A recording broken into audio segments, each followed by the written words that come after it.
आज हम if function के बारे में बात करेंगे और ये इफ फंक्शन एक नेस्टेड इफ फंक्शन का एक अपग्रेडेड वर्जन है और बहुत ही आप ये कह सकते हैं कि क्लीनेस्ट वर्जन है इफ नेस्टेड इफ फंक्शन का।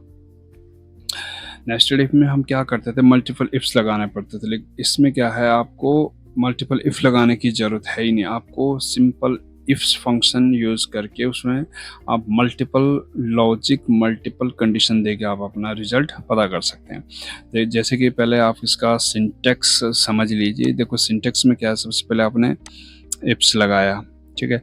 उसके बाद ये कह रहा है logical test one. Logical test one में आपको सबसे पहले फर्स्ट कंडीशन देनी है, फिर यदि वो ट्रू निकलती है तो आपका वैल्यू आप उसका फिर उसकी वैल्यू दे दिया। यदि वो ट्रू निकलती है तो आप उसको वैल्यू देनी है। फिर आप दूसरी कंडीशन दो, यदि दूसरी कंडीशन की वैल्यू भी ट्रू निकलती है तो फिर उसकी आप उसकी वैल्यू आपको जो भी दिखानी, जो भी टेक्स्ट एक्सप्रेशन में आपको जो भी मेंशन करनी वो आप करिए। उसके बाद लॉजिकल थ्री, आप इस तरीके से आप कितनी भी दे सकते हो। और लास्ट में आप इसका यदि ये कोई भी वैल्यू मीट नहीं करती तो आप उसका फॉल्स रिजल्ट जो भी आप दिखाना चाहते हो वो दिखा सकते हो। नेस्टेड इफ में क्या होता था, मल्टीपल देते थे, इफ बार बार लगाना पड़ता था।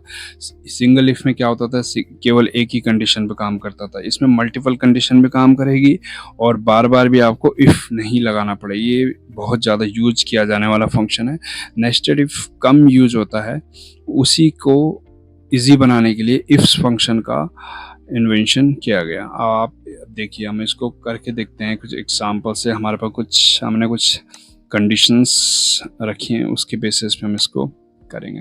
देखो यहाँ पे हमने ग्रेड अलॉट करने हैं। देखो नीचे है, जैसे यदि इक्वल टू ग्रेटर देन 90 है तो हमें वो चाहिए, ए ग्रेड चाहिए। तो यहाँ पे हम करेंगे इफ्स लगाएंगे, ब्रैकेट स्टार्ट करेंगे। अब लॉजिक टेस्ट वन और वैल्यू इफ ट्रू, सिंपल सा इसका सिंटेक्स है। लॉजिक वन देंगे तो हम लॉजिक टेस्ट कहाँ करेंगे, वो डेटा हमें सिलेक्ट करना पड़ेगा। हमें मार्क्स पे करना है। अब इसको करेंगे ग्रेटर देन इक्वल टू, अगर ये 90 के है तो हमें इसका रिजल्ट चाहिए ए ग्रेड चाहिए। अब फिर लगा कॉमा। अब चलो लॉजिक टू, फिर लॉजिक टू दोबारा सिलेक्ट करो, लॉजिक टू सिलेक्ट करा। और फिर हमें इसका, यदि ये logic C3 greater than equal to है और किसके, इसमें हमने दिया होगा 80 के, तो B आएगा। तो यहाँ पे हम 80 लिख देंगे, ये हो जाएगा 80 के कॉमा, तो फिर इसका B ग्रेड आएगा। ये B ग्रेड हमने यहाँ पे दे दिया। उसके बाद फिर से कॉमा लगाएंगे, फिर से हम लॉजिकल टेस्ट 3 देंगे, फिर इसको सिलेक्ट, फिर ग्रेटर देन इक्वल टू और किसके, अब ये 70 के।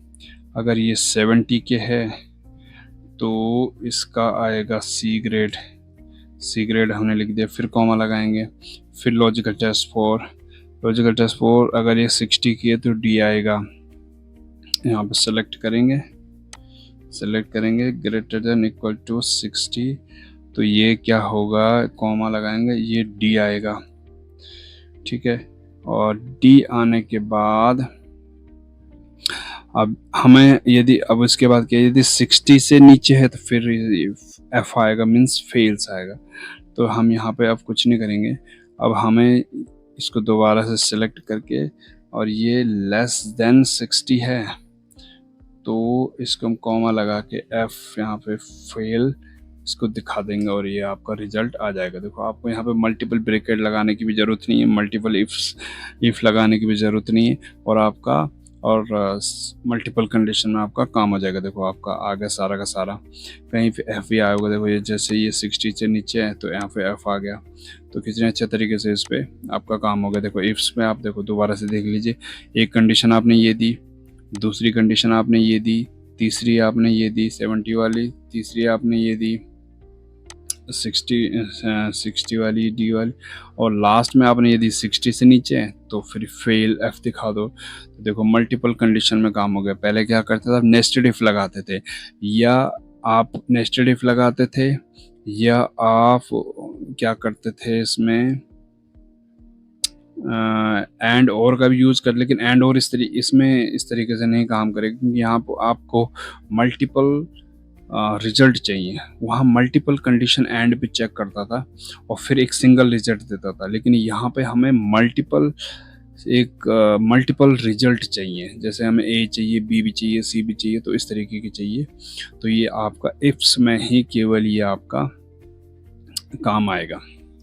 तो ये आपने इफ फंक्शन का फंक्शनैलिटी भी समझ लिया। अब इसमें दूसरे में भी यही, सेल्स वाले में भी अभी को यही करना है। 90 से ऊपर है तो ये कमीशन आएगा और 70 से ऊपर है तो ये आएगा। तो ये चीज़ें हैं। दूसरा सेम वही है, ये एनुअल इनकम का है।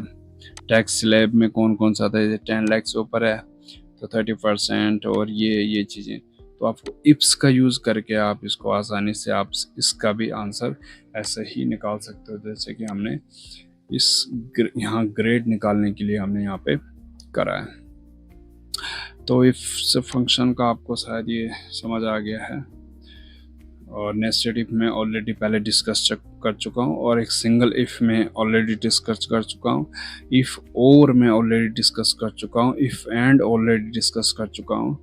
तो आपको अगर यदि आपने फर्स्ट टाइम इसी को देख रहे हैं तो आपको पहले उनको भी देखना चाहिए, तभी आपको ये स्टेप बाय स्टेप ये आपको ये समझ आएगा, नहीं तो ये थोड़ा सा आपको दिक्कत करेगा। तो इसलिए पहले आप उनको देखिए, फिर ये आपको ये अच्छी तरह से समझ आएगा। तो ठीक है, ये हमने कर दिया है। और नेक्स्ट वीडियो में हम स्विच फंक्शन के बारे में बात करेंगे। स्विच फंक्शन है बेसिकली इफ की तरह ही काम करता है, लेकिन थोड़ा सा डिफरेंस है, वो उसमें बात करेंगे। तो फिलहाल के लिए इसको यहीं पे क्लोज करते हैं। और आपको फाइल, अगर ये फाइल आपको चाहिए एक्सेल की प्रैक्टिस के लिए, तो आप लिंक में से इसे डाउनलोड कर सकते हैं। मैं आपको डिस्क्रिप्शन में इसका लिंक दे दूँगा। ठीक है, धन्यवाद।